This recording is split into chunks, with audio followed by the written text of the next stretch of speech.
Hello दोस्तों, आप लोगों का हमारे YouTube चैनल अनकाउंटेबल इन्फो पर स्वागत है। अगर आप लोगों ने हमारे चैनल को सब्सक्राइब नहीं किया है अभी तक तो जल्दी से कर दें और बेल आइकन भी प्रेस कर दें जिससे हमारी वीडियो आप तक तुरंत पहुंचे।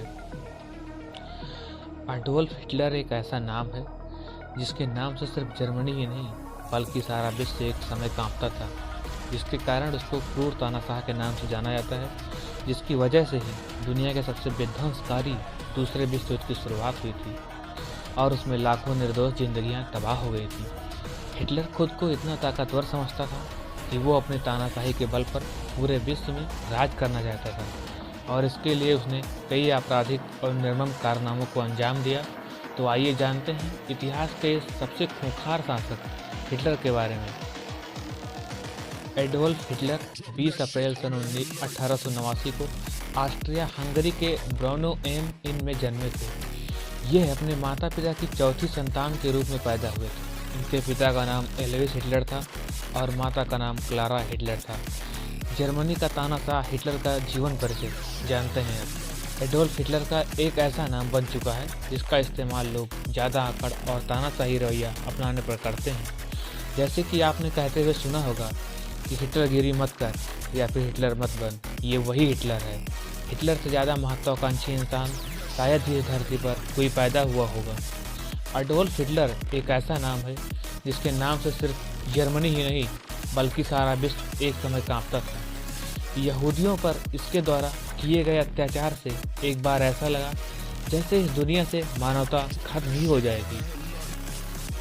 हिटलर इतिहास का सबसे क्रूर तानाशाह था जिसकी वजह से दुनिया के सबसे विध्वंसकारी दूसरे विश्व युद्ध की शुरुआत हुई थी और उसमें लाखों निर्दोष जिंदगियां तबाह हो गई थी।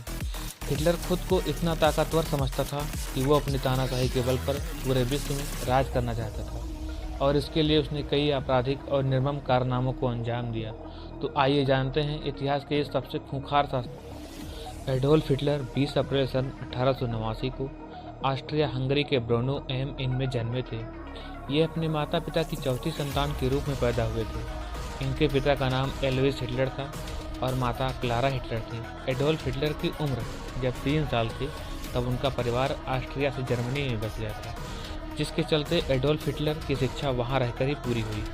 हिटलर बचपन से ही तेज बुद्धि वाले छात्र थे, लेकिन उनकी शुरू से ही दिलचस्पी फाइन आर्ट्स में थी। लेकिन उनके पिता चाहते थे कि वे टेक्निकल स्कूल में पढ़ाई करें।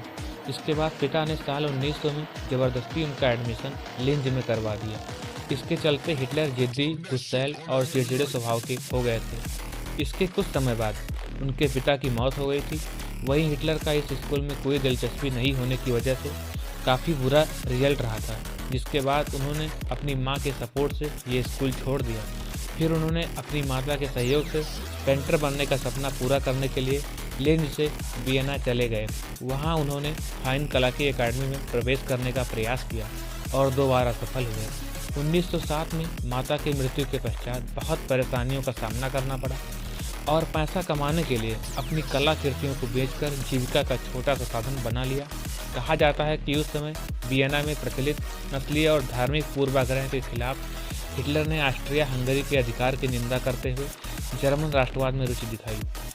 सितंबर सन 1919 में हिटलर ने तथाकथित जर्मन वर्कर्स पार्टी राष्ट्रवादी विरोधी सेमेटिक और समाजवादी समूह की बैठक में भाग लिया।